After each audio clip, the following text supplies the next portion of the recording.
काय नेमकं चर्चा? दिल्लीचं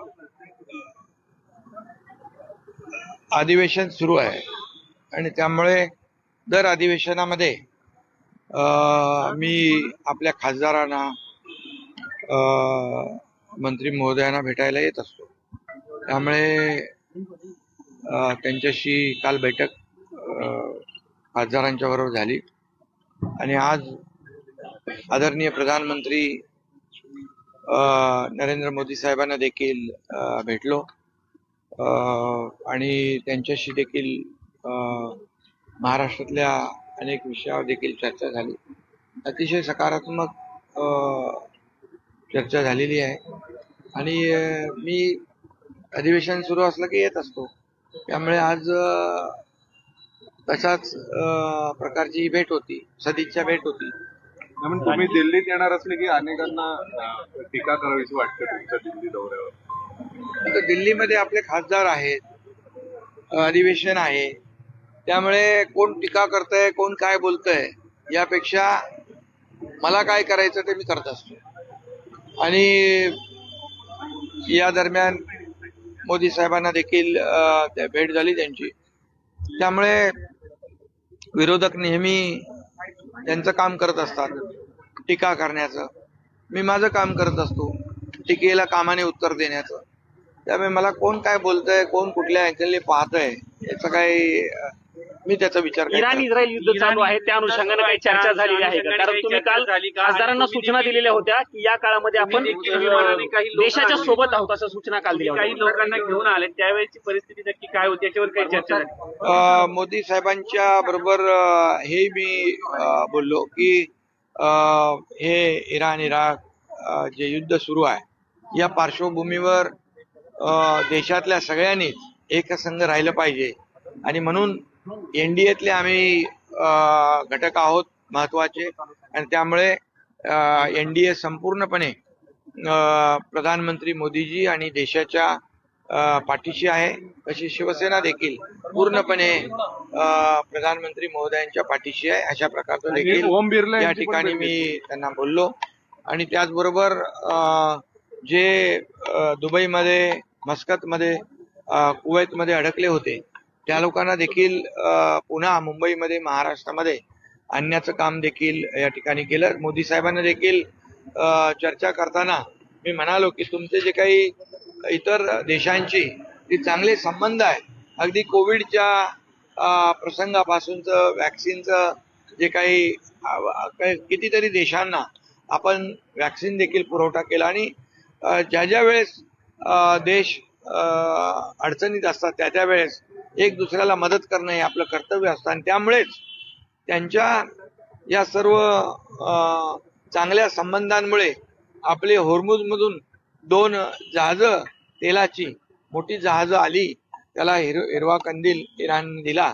या बाबतीत देखील मोदीजींशी बोललो मी की आपल्या चांगल्या रिलेशनमुळेच हे सगळ्या गोष्टी शक्य होत आहेत आणि त्यामुळे अनेक अशा विषयांवर चर्चा झालेली आहे. ओम बिर्ला यांच्यासोबत भेट झालेली आहे. आताच अविश्वास प्रस्ताव गेला होता तो प्रस्ताव. ओम बिर्ला जी पण मला भेटले तिकडे, मी त्यांना जाऊन भेटलो त्यांच्या दालनामध्ये. त्यांनी देखील चांगली चर्चा केली. शिखांना त्यांनी काल सांगितलं होतं की आले की आम्ही भेटूया आणि ओम बिर्लाजी पण भेटले. त्याचबरोबर तिथे काही मंत्री देखील होते, तेही मंत्री किरण रिजिजू होते, पियुष गोयल होते आणि आणखी काही त्या आणि 4-5 किरण रिजिजू यांनी श्रीकांत हो ते श्रीकांतच्या बद्दल तर सगळे चांगलेच मंत्री सगळे चांगलंच बोलत असतात. तर तुम्ही संसदेमध्ये श्रीकांत सगळ्यांची चांगला वागत असतो, डाऊन टू अर्थ काम करत असतो आणि त्यामुळे त्याचे देखील सगळ्यांची चांगले संबंध आहेत आणि लोक मला अनेक लोक बोलून दाखवतात की श्रीकांतचं चांगलं काम आहे, चांगलं काम करतोय. अमित शहा यांच्यासोबत भेटीचा काय प्लॅन? कारण आता भेट अमित भाईंची आणि आता ज्या काही 5 राज्याच्या निवडणुका आहे त्यांची सगळी त्याच्या बैठका सुरू आहेत आणि त्यामुळे त्यांच्याबरोबर त्यांनी वेळ दिली तर भेटेन. पण या सगळ्या युद्धामध्ये उभाटा असेल किंवा काँग्रेस असेल यांनी घेतलेली जी भूमिका आहे ती कशी दिसते तुम्हाला? खरं म्हणजे युद्धाच्या पार्श्वभूमीवर आज हे जे युद्ध सुरू आहे त्याची झळ सगळ्यांना बसते आहे. अशा प्रसंगामध्ये सगळ्यांनी, विरोधी पक्ष काय सत्ताधारी पक्ष, सगळ्यांनी एकजुटीचं दर्शन घडवलं पाहिजे, एकसंघ राहिलं पाहिजे आणि देशाच्या मागे उभं राहिलं पाहिजे, प्रधानमंत्री महोदयांच्या मागे उभं राहिलं पाहिजे. परंतु दुर्दैवाने विरोधी पक्षाचे लोक याच्यामध्ये देखील अशा युद्धजन्य परिस्थितीमध्ये देखील राजकारण करतायत. राजकारण करायला तर खूप संधी असते, परंतु अशा प्रसंगामध्ये राजकारण करता कामा नये. काही लोक मुद्दामून गॅसचं शॉर्टेज झालं, तेलाचं शॉर्टेज झालं, अशा प्रकारचं देखील काही चर्चा करतात आणि त्यामुळे या ठिकाणी साठे बाजार करणाऱ्यांना देखील या ठिकाणी संधी मिळते. म्हणून या सर्व लोकांनी अशा प्रसंगामध्ये एक संघ राहून देशाच्या मागे उभं राहिलं पाहिजे. ऑपरेशन सिंदूरच्या वेळेस देखील असाच प्रकार विरोधकांनी केला आणि त्यांच्या हेडलाईन पाकिस्तानमध्ये हेडलाईन झाल्या. हे तर फार अतिशय, काही लोक पाकिस्तानमध्ये हेडलाईन व्हाव्यात म्हणून काही लोक काउंटरवरशी बोलतात. हे काही देशप्रेम नाही. सर, एलपीजी क्रायसिस जे आहे खरोखर आहे. महाराष्ट्रामध्ये पण मोठ्या प्रमाणात आहे. संजय राऊत हे सांगतायत, संजय राऊतांनी एक एक्झाम्पल असं दाखवलंय जसं शिर्डीमध्ये पण देवस्थान इथे पण जे आहेत गॅस सर्व्हिसेस वगैरे जे आहेत ते नाहीयेत आणि क्रायसिस. खरं म्हणजे कोणीही स्टॉक अवैधपणे स्टॉक करता कामा नये, साठे बाजार करता कामा नये आणि काळाबाजारी करता कामा नये. अशा लोकांवर कठोर कारवाई राज्य सरकार करेल.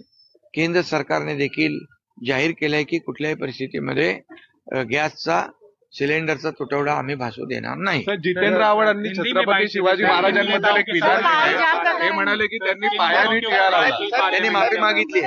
नवीन चेहरा तुम्ही जो दिलेला आहे ज्योती वाघमारे, तुम्ही संसदेमध्ये गेलात, लोकांसाठी लढावा अशी लोक तुमची अपेक्षा असते. तुम्ही महिलाचा चेहरा दिलाय, काय अपेक्षा करताय? नाही, राज्यसभेमध्ये डॉक्टर ज्योती वाघमारे आम्ही उमेदवार दिला आणि त्या बिनविरोधी आल्या आणि त्या खऱ्या अर्थाने उच्च विद्या विभूषित आहेत आणि सामान्य माणसाची, सर्वसामान्य लोकांच्या प्रश्नांची त्यांना जाण आहे.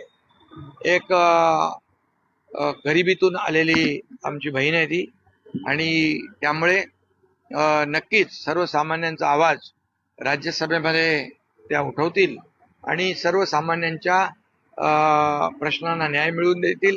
ते प्रश्न राज्यस्तरावरचे असतील किंवा राष्ट्रीय स्तरावरचे असतील. त्यामुळे जे आम्ही शिवसेनेने निवड केलेली आहे ती त्याला ते खऱ्या उतरतील आणि तो विश्वास व्यक्त केलेला आहे तो सार्थ करतील. तुम्ही शरद पवारांना हेल्प केलेलं राज्यसभेच्या सीटसाठी आणि असंच हेल्प आता उद्धव ठाकरे यांना पण पाहिजेच नाही तर ते तुम्हाला कॉल करावं असं सांगितलं गेलेलं विधानसभेसाठी. विधान परिषद राज्यसभा ही निवडणूक होऊन गेलेली आहे. आता विधान परिषद येईल निवडणूक तेव्हा पाहू. सर, 5 राज्यांच्या निवडणुका होणार आहेत. आता पक्षाची भूमिका काय असणार आहे? तुम्ही एनडीएचा घटक 5 राज्यांमध्ये प्रधानमंत्री मोदी साहेबांनी 2014 पासून केलेलं जे काम आहे त्या कामाचा प्रत्येक राज्याला फायदा झालेला आहे डेव्हलपमेंटसाठी आणि त्यामुळे डेव्हलपमेंट हाच मोदीजींचा अजेंडा आहे आणि याचा फायदा या 5ही राज्याच्या निवडणुकांमध्ये एनडीएला, भारतीय जनता पक्षाला होईल आणि एनडीएचं खूप चांगलं यश एनडीएला मिळेल.